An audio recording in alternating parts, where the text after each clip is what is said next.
I'm a person to speak about the etiquette of Jummah. So this will be more of an informational lecture, inshallah. I'll be sharing with you some very general information on the etiquette of Jummah.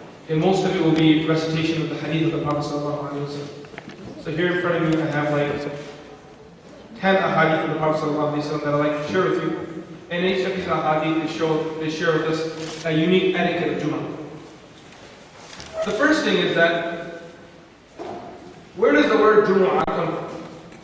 Jumu'ah, the root letters of this is Jeen, Meen, and Ayn. Al-Jam'u. And what does Al-Jam'u mean? To gather. The concept behind Jumu'ah is to gather people together. What are we gathering them together for? Two things. The first is the khutbah, and the second is the salah. So this is a grand weekly gathering that takes place. And we are gathering people together for two things. The first thing is the khutbah. What's the khutbah? The lecture, right? And the second thing is the salah, the prayer. Both things are important. Not one or the other. Both things are equally important. The Prophet ﷺ says that the best of days is the day of Jummah. This is the day in which Allah subhanahu wa ta'ala created Adam alayhi salam. This is the day in which Adam alayhi salam was granted entry into Jannah. And this is the very same day that Adam alayhi salam was made to exit Jannah too. The Prophet ﷺ said in one narration that the nations of the past were given the choice between the days of the week to choose for their worship. The Christians chose which day? Sunday. The Jews chose which day?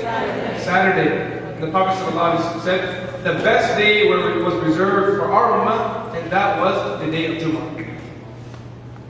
So now, who was the first person to establish the Jummah prayer? That's the next question. It is said that amongst the grandfathers of the Prophet ﷺ, there was one who would gather people together. And he would just give them a small little talk, distribute food, and that was it. But this is pre-Islam. After the arrival of the Prophet ﷺ and after Nabuwah, who was the first person to establish the Jummah prayer? The first person to establish this weekly gathering was a companion by the name of As'ad bin Zurara. What was his name? As'ad bin Zurara. The hadith is that Abdurrahman, the son of Ka'ab bin Malik, radiallahu anhu, was with his father. And he said, my father became blind, he couldn't see anymore. So I was the one that would hold the hand of my father and walk him to the salah. And my father, one day when I was walking him towards Jummah salah, when the adhan was called for Jummah, we were on the way to the masjid, I was walking my father there. And he said my father started crying and he made dua. And he said, may Allah subhanahu wa ta'ala have mercy on As'ad bin Zurara. So I thought to myself, why is he making dua for this As'ad bin Zurara at the time of Jummah when the adhan is being called? So he said in his heart that next time I come for Jummah and my father does this, I'm going to ask him why he did this. The next week came, he said to his father, Father, it's time for Salah. His father was blind, he held the hand of his son, and he was walking him towards the masjid. On the way to the masjid, the adhan was called again, and his father began to cry again and make dua for As'ad bin Zurara radiallahu ta'ala. He asked his father, oh my father, why is it that you make dua for this person when you hear the adhan of the Jummah, and why do you cry like this? So he said, As'ad bin Zurara was the first person to gather people together on the day of Jummah. And then he asked his father, wow, subhanAllah, he was the first person. So he said that, how many people were present for the first Jummah? What did he ask? How many people were there for the first Jummah? So he said, Kunna arba'in rajulan, that we were 40 men. 40 of us were gathered together for the first Jummah. Right? So this is the beginning of the Jummah. The Prophet ﷺ never prayed Jummah Salah in Makkah Mukarramah. There is no narration of that. The first Jummah the Prophet ﷺ read was where? Anyone know? Anyone have any idea where the first Jummah ﷺ read? It was on the way to Medina Munawwara. After he migrated, he spent 1 week in a place called Quba. Very good, mashallah. That's where his mother's parents were from. That was the area of his mother, Amina bint Wahab. And after he spent 1 week there on the way to Medina Munawwara, the Prophet ﷺ read Jummah Salah, and there is still a masjid there called Masjid al-Jummah, or as the Egyptians call it, Masjid al-Jummah. Right? Masjid al-Jummah. Keep your head down. See, the Jummah is a word that's been distorted. Right? It's so insane. Some people, they call it Jummah. The Indians, right? They put a shad on the mean Jummah. And then the Americans call it Jummah with a spoon on the mean. The correct pronunciation of this word is what is it? Anyone know? Jumu'ah. There's a dhamma on the mean. What's the correct pronunciation? Jumu'ah. That's the correct pronunciation. Right? You see the craziest thing. I was once at a masjid, and you know that in front of the masjid they have that, for the brothers, you've definitely seen it. They have that one box with the dome at the top. It's like made out of wood, and it has circles with the times of the prayers there. You guys see that little thing? So it says Fajr, Salat al-Fajr, Dhuhr, Asr, Maghrib, Isha. And the sixth one there, it says Jum'atun Mubarak. What does it say? What does that mean? Anyone know? When I saw that, I started laughing. And I laughed so hard. The guy next to me was like, why are you laughing? You know what Jum'atun Mubarak means? That's ilafi, Jumla ilafi. It's a possessive statement that this Jum'ah belongs to Mubarak. I think who's this Mubarak is hijacked our Jum'ah.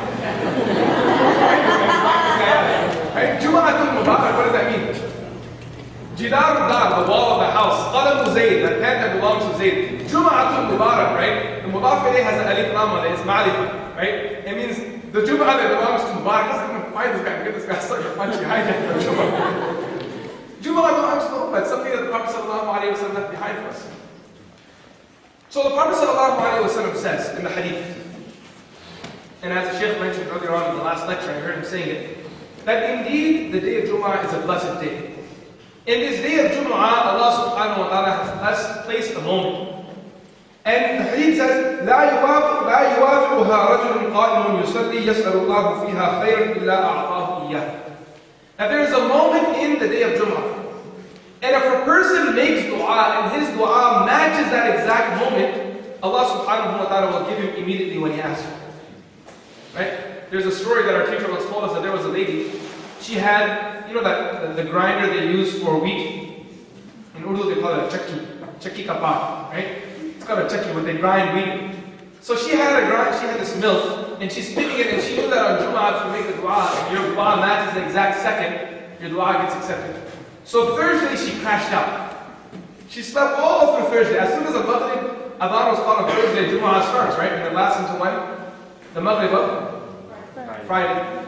So as soon as the Friday Maghrib started, the Thursday Maghrib, she started making dua, oh Allah, turn this grinder into gold, oh Allah, turn this grinder into gold, oh Allah, turn this grinder into gold, oh Allah, turn this grinder into gold. And she read the tasbih all from Fajr, from Maghrib till Isha, Isha till Fajr, Fajr till Jummah, Jummah till Asr.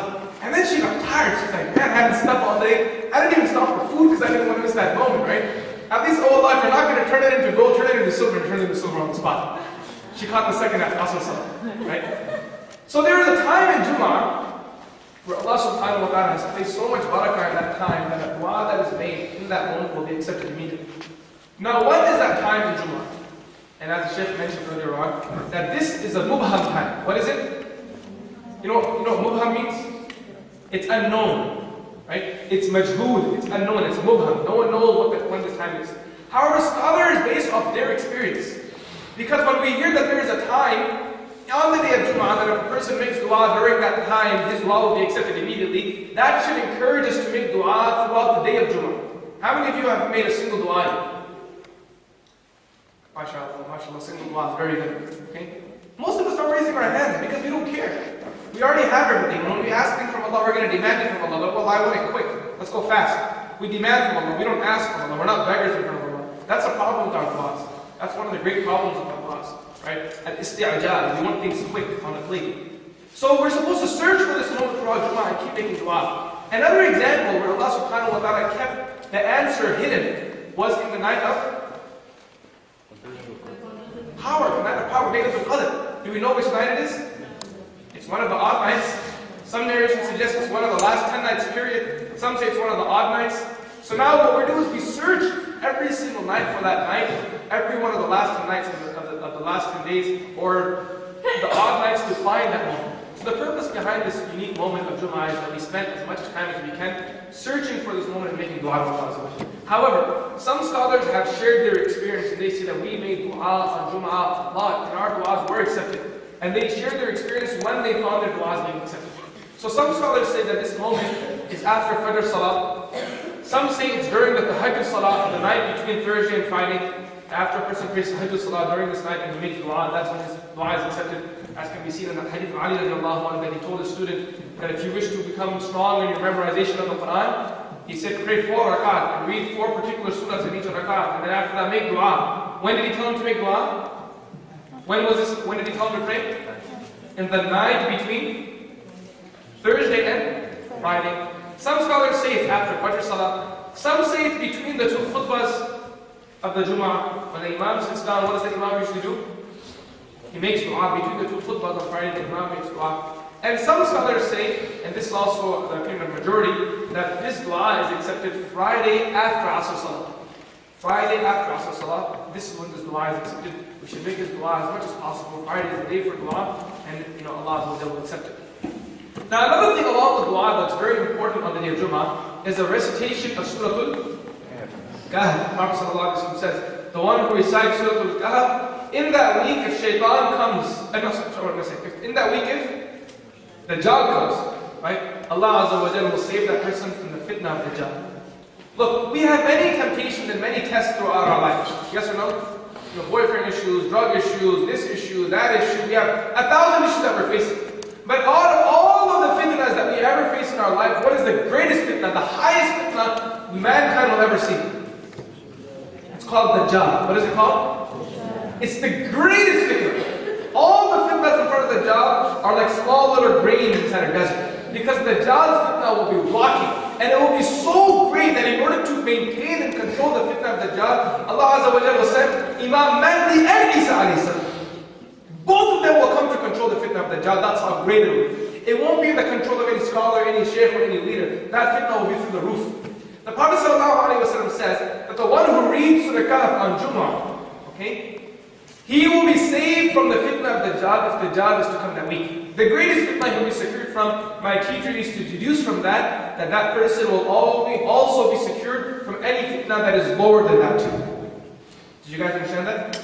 If Dajjal is the greatest fitna and you're secured from that by reading Kahf on the day of Jummah, then you will also be secured from anything less than that too. Now why Surah Kahf? Why Jummah? Why is Surah Kahf the solution to Dajjal? It's a question, right? Why is Surah Kahf the solution to Dajjal? So the answer to this is that in Surah Kahf there is a reference to 3 major incidents. How many major incidents? 3. And each of these incidents, they show us a lesson. And I won't go into the incidents, I'll just mention the lesson in front of you. What the 3 incidents in Surah Kahf teach us is never be materialistic, be reliant on Allah subhanahu wa ta'ala. If the world comes against you and the world shows you its treasures, don't be realistic, don't be materialistic. What should you be? Reliant on Allah subhanahu wa ta'ala. And this will be the essence of the fitna of Dajjal. He'll try to, fool you with his materialistic jewels, with his materialistic treasures. But don't fall for the treasures of Dajjal. What should you believe into? Rely on Allah subhanahu wa ta'ala. And the 3 major incidents in Surah Kahf, I'll just mention them, I won't talk about them. The first are the young man in the cave. The second is the story between Musa alayhi salam and Khidr. And the third is the story of Dhul Qarnayn. The 3 stories of individuals who relied on Allah, and Allah opened up the treasures of knowledge and wealth and the dunya and the akhirah. Okay, so reciting Surah Kahf. The third thing that needs to be done on Jummah. The third important thing that we need to do on Jummah as an act of worship is send salawat on Nabi sallallahu alayhi wa sallam. The Prophet sallallahu alayhi wa sallam says that the day of Jummah is the best of days. And I am the best of prophets. So you should send salawat on me abundantly on this day. The companion said, O Messenger of Allah, when we send salawat on you, do you receive it? The Prophet ﷺ said, when you say it, I hear it. They said, how about when you die? And your bones will disintegrate. The Prophet ﷺ said that the earth does not eat the bodies of the prophets. What did he say? The earth does not eat the body of the prophets. And then the Prophet ﷺ said that when you send salawat on me on the day of Jum'ah, the angels bring it to me immediately and they tell me who sent the salat on me. And when you send salawat on me throughout the week, that salawat that you send throughout the other days of the week is presented to me on the beginning moments of Jum'ah. So Thursday after Maghrib, that's when that salawat is presented to Nabi sallallahu alayhi wa sallam. But on the day of Friday, any salat that we send up to Nabi sallallahu alayhi wa sallam, the angels take that salat and they present it to Nabi sallallahu alayhi wa sallam at that exact moment. So this is something that the Prophet sallallahu alayhi wa sallam said, that whoever sends most salawat on me will be closest to me on the day of judgment. Right? So we should make a habit of sending salawat and abundance on Nabi sallallahu alayhi wa sallam. Let me tell you guys a little story. How much time do I have in this lecture?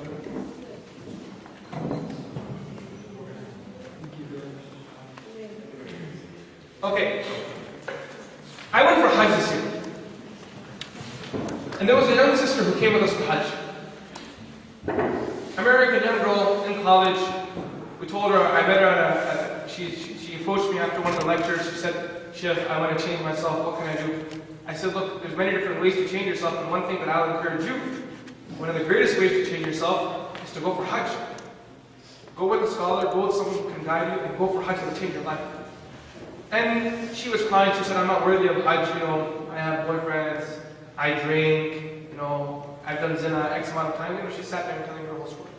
This wasn't this year. This was some time back. I don't want to, Anyway, khair. So then she said, okay. I said to her, look, make an effort, make an intention. Allah will accept it for you. Go for Hajj. So she came to me and said, Sheikh, I want to go for Hajj. I said, okay. You need a mahram. You need someone, a male guardian. She said, okay, I found a male guardian. I'm ready to go for Hajj. So now we went for Hajj. I was guiding her through the Hajj. We did Hajj together, that sister and the other group members of ours. So when we were in Medina Munawwara, I told all of the friends of mine, all of my friends, that while you're in the city of the Prophet ﷺ, it is the haqq of the Prophet ﷺ on you that you send salawat on him in abundance. So they said, what's the minimum that we should recite in Medina Munawwara per day? So I said to them, that in Medina Munawwara, I want you to recite salawat 100 times before, 100 times after each salah, after each prayer. So if you read 100 before, 100 after, at the end of the day, how many times have you read it? 1,000, right? 5 prayers, 200 each salah. 5 times 200 is 1,000. And the salah that I told them to recite was something as sallallahu alayhi wa sallam. Say sallallahu alayhi wa sallam. Count how long does it take? 2 seconds, right? 2 seconds to read it. 100, how many seconds is that? Less than 4 minutes, right? Less than 4 minutes to recite 100. So by the time you leave your cabin until the point you reach here, if you just keep sending salawat, you can go 100 easy. So now I told everyone that I want you to recite 1,000 every day. Now the people started reciting. Now what happened was that we were only in Medina Munawwara for 3 days, 4 days, a very short period of time.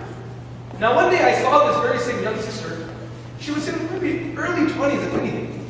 She was sitting there and she was crying and crying and crying and crying and crying and crying. And I said, sister, why are you crying? What happened? Is everything okay? Did someone say something to you? Did someone push you in the haram? Did someone take something of yours? Did someone look at you? What happened? So she was just crying nonstop. So I said, stand. So I took her to the side and sat on the table and I said, sister, look, I'm the leader of the group and I'm going to try to help you. You have to tell me what happened. So she said, something happened to me that I never thought would happen to me in my entire life. I said, what happened?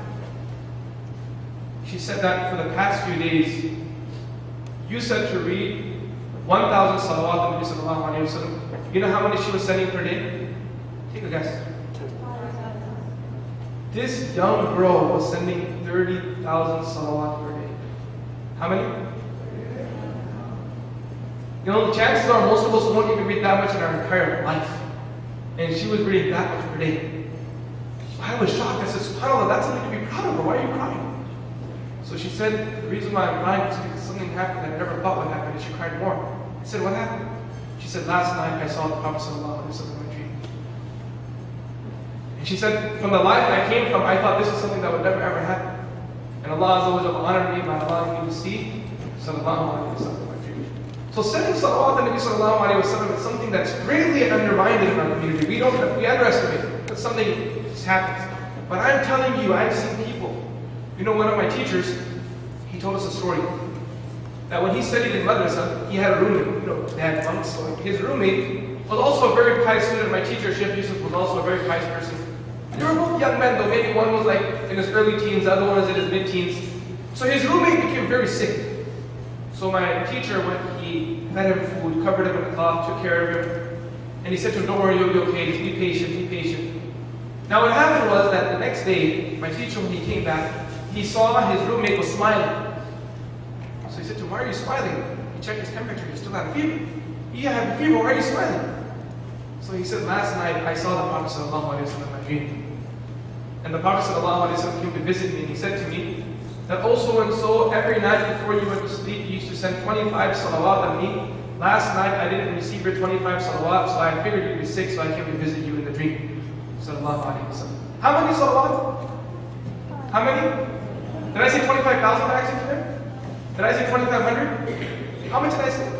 25, that's it. But it was consistency. ما قل وكفى خير مما كثر وألهى أحب الأعمال إلى الله تعالى أدومها ويقال. So sending salawat to Nabi sallallahu alayhi wa sallam is something that's so powerful. It's so powerful. What does the Quran say? Inna salataka sakanun lahu. Inna salataka sakanun lahu. The companion, he came to the Messenger sallallahu alayhi wa sallam and said, O Messenger of Allah, I've divided my time. And a portion of it will be for so-and-so, a portion will be for so-and-so worship, a portion of it will be for so-and-so worship. And I have dedicated a portion of my time to sending salawat on you. Is that good enough? The Prophet ﷺ said, if you spend more time sending salawat on me, it will be more beneficial to you. He said, okay, rather than 1/4 of my time, I'll give 3/4 of my time, or half of my time sending salawat on you, of my worship time. I've set aside 1 hour, out of that 1 hour, half of my time I'll send salawat on you. Is that good enough? Right, actually it was 2/3. It was 1/3 he said, I spent for you. Then he said, okay, O Messenger of Allah, I'll spend 2/3 of my time sending salawat on you. So I've set aside 45 minutes. Out of 45 minutes, how much is 2/3? Half an hour. I'll give you an example if you're using it so you understand. So I've said, X amount of time for worship. Out of that, I'm going to spend 1/3 of my time for sending salawat on you. Is that good enough? The Prophet ﷺ said, if you increase it, better. He said, okay, from 1/3 I'll bring it to 2/3. The Prophet ﷺ said, if you increase, even better for you. He said, okay, O Messenger of Allah, you know what? When I sit down to worship, I'm only going to send salawat on you. The Prophet ﷺ said, if you're speaking the truth, if you spend all of your time sending salawat on me, sending durood on me, then Allah subhanahu wa ta'ala will remove all anxiety and grief from your life and He will forgive your sins. Sallallahu alayhi wa sallam. So spend time on Friday sending salawat on me. I can sit here honest, I can tell you stories after stories after stories of people who sent salawat on Nabi sallallahu alayhi wa sallam and how they spiritually connected them with the Prophet sallallahu alayhi wa sallam. Okay, so that's that. Now, preparation for Jummah. So those are 3 things that I told you to do in terms of worship. Just summarizing for me really quickly again. What were the 3 things I said? Dua,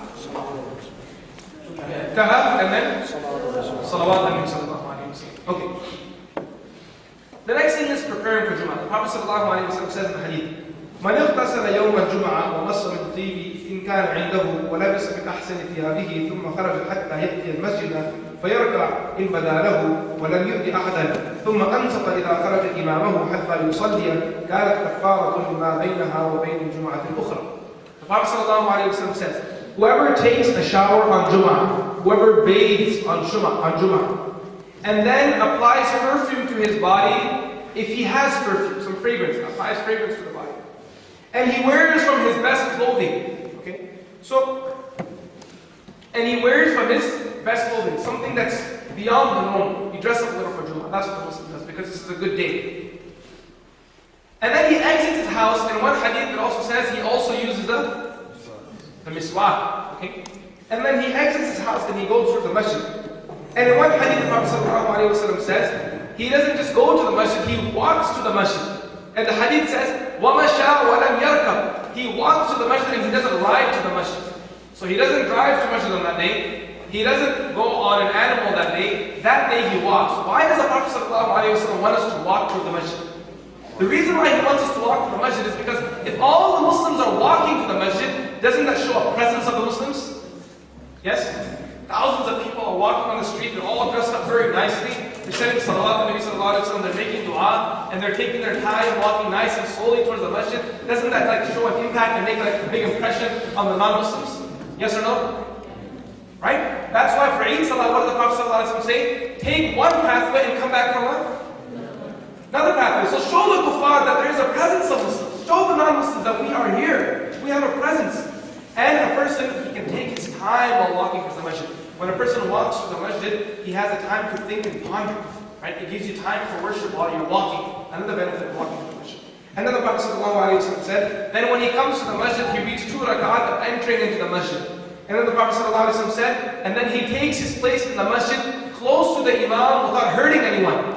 He doesn't push or shove or twist someone's arm and jump over their shoulder and crack someone's neck and slap someone on the head on the way forward and move and shout at someone, yalla move, you donkey. None of that stuff. Okay? He calmly moves forward and comes as close as he can to the Imam. And then he remains silent. What does he do?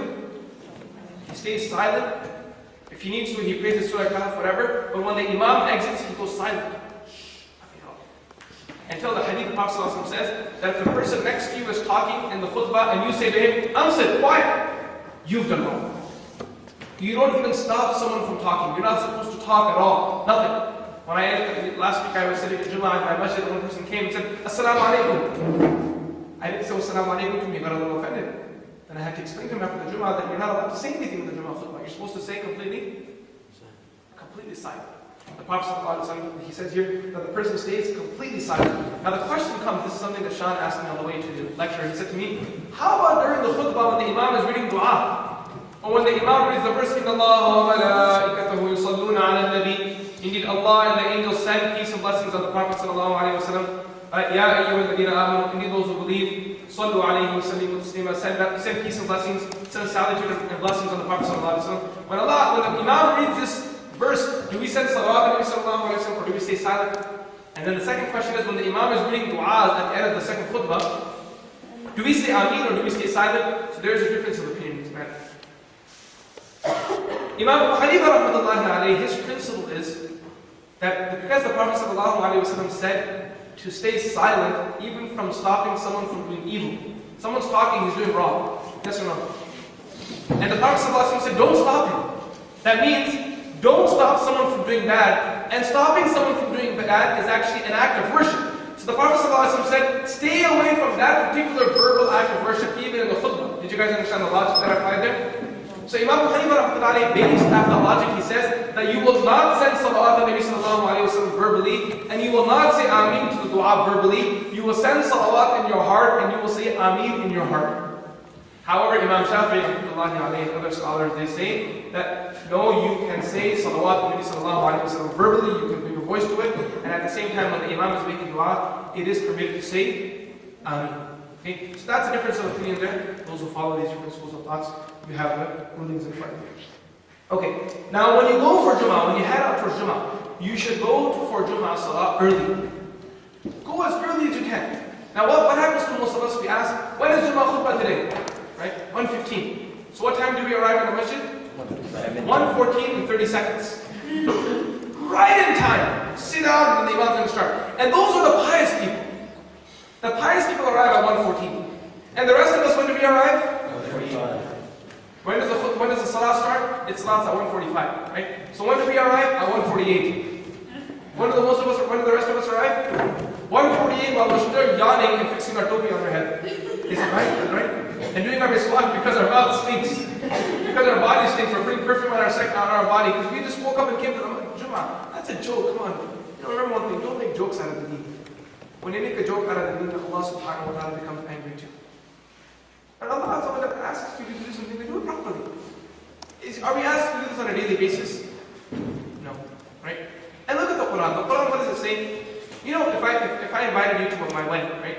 And I said to you guys that on the walima da'wah, I want everyone wearing a black suit. If someone didn't come with a black suit, how would we look at that person?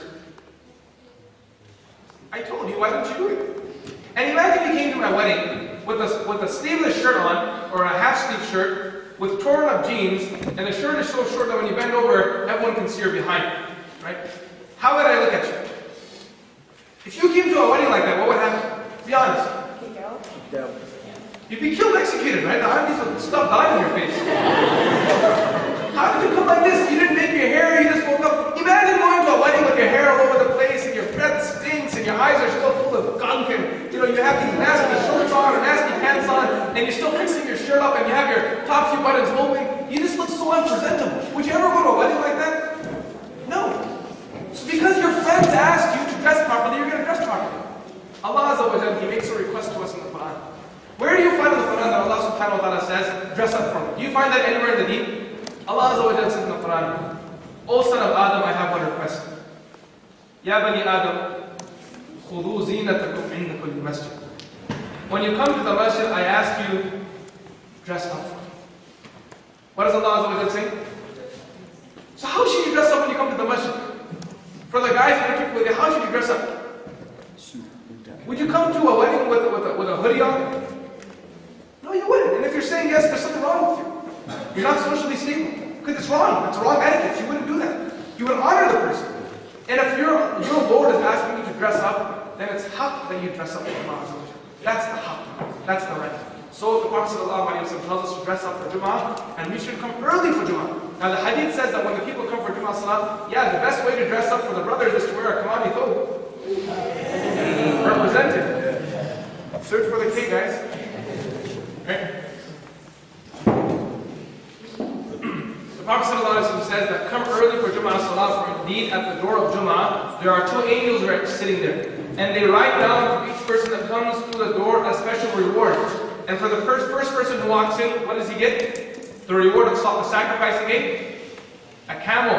And then the person who comes after him, he gets the reward of sacrificing a cow. And then like this, it cuts down and down and down. And each person, based on what time they come in, they are granted reward, granted reward, granted reward. And the angels are writing this down until the hadith says that the last person who comes in, he gets the reward of sacrificing a bayla. You know what a bayla is?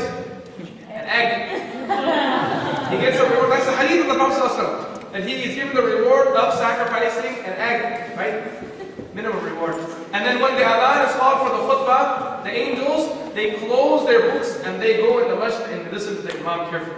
So come early for the Jummah Salah. You know, back home, back in your countries, you'll see that people, what time do they start coming for Jummah Salah? 10 minutes before? No, hours before. I've seen people go for Jummah Salah after Fajr Salah. They would sit from Fajr all the way till Jummah. You want to ask a question? Okay, you have to say it again, sorry. So that's how we should be for Jummah Salah. Wash up for Jummah, prepare for Jummah, beautify ourselves. Ibn Umar radiallahu anhu, it is narrated in Qutb al-Qulub that Nafi' narrates from Ibn Umar radiallahu anhu, he says that when two people in Medina Munawwara would get into a fight, they would swear at each other sometimes. You know, they get really mad, they swear, you know how you say something bad? That you're this and you're that? People have the craziest swears when they get mad at each other. I saw two kids arguing when I was in madrasa. One kid was 13 years old, the other kid was 12 years old. You know when they start dissing each other out? They said the most absurd things about each other's parents. And I was like, what are you guys saying? And finally when they ran out of swears, you know what one guy said to the other? He said, your mother's a wuzukhan. The other guy goes, your dad's a lord. What the craziest? Finally, supposed to start out the lord. He said to me, let's start up a new venture. He wants to start something at once. Okay, guys, give me your attention. I'm almost done. I won't take too much of your time. Sorry.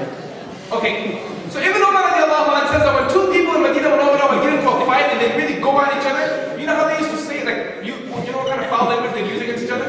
I'll read the hadith. It says here, وَالْمَشْهُورُ مِنْ حَدِيثِ نَافِعَ عَنِ ابْنِ عُمَرَ رضي الله عنه مَنْ أَتَى بِالْجُمْعَةَ فَلْيَغْتَسِلْ وكان أهل المدينة يتسابون بينهم فيقولون لأنت شر ممن لا يغتسل يوم الجمعة. When they would get mad at each other, they swear at each other, he says that one will say to the other that you're worse than the one who doesn't take a shower on Jummah. What would they say? That was like their foul language. لأنت شر ممن لا يغتسل يوم الجمعة. That you're worse than the one who doesn't even take a shower on Jummah. You stink, get out of here. Right? Because it was something that they were particular about, right? They would prepare for the Jummah. Okay, I just want to mention one last thing that I mentioned earlier on in the late night, the bonfire session, that be sure not to miss Jummah without excuse. Okay? And the Prophet ﷺ says in the hadith, مَنْ تَرَكَ ثَلَاثَ جُمَعٍ تَهَاوُنًا بِهَا طَبْعَ اللَّهُ عَلَىٰ قَلْبِهِ.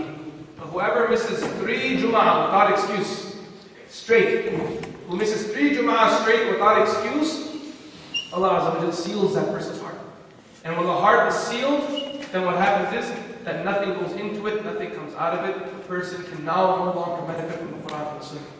If you're at school, make an effort to create a Jummah club and pray Jummah there. Try. You can do it, inshallah. And if you've tried your complete, most best, and you just couldn't do Jummah, let's say you really tried, you spoke to the deen, you spoke to Fulan and Fulan and Fulan, and you had community members involved, and you had your imam involved, you wrote letters to them, and you tried everything and you couldn't do it, then make tawbah to Allah and at least read your Dhuhr prayer. Did you guys understand that? Make tawbah to Allah, repent to Allah, oh Allah, inshallah, I'm trying to fix the situation as soon as I can, and pray Dhuhr Salah meanwhile, but you must try your best to pray Jummah Salah and never miss your Jummah Salah. Okay?